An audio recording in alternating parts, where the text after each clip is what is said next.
আজ পুতুলের বিয়ে। রচনা মোহাম্মদ নজরুল ইসলাম শেখ।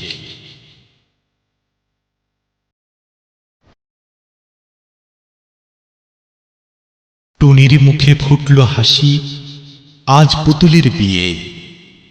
বর আসবে পালকি নিয়ে, শেরওয়ান মাথায় দিয়ে।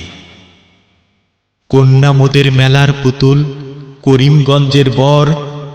বৃষ্টি ভেজা উঠোন দেখো, কলা পাতার ঘর। দাওয়াত পাইল টিয়া ময়না, দোয়েল কোয়েল শ্যামা।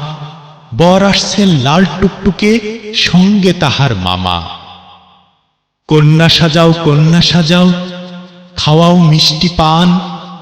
বর খাবে তার সঙ্গে, খাবে যত মেহমান। কন্যার নামটি সোহাগমালা, বড়ই লজ্জাবতী।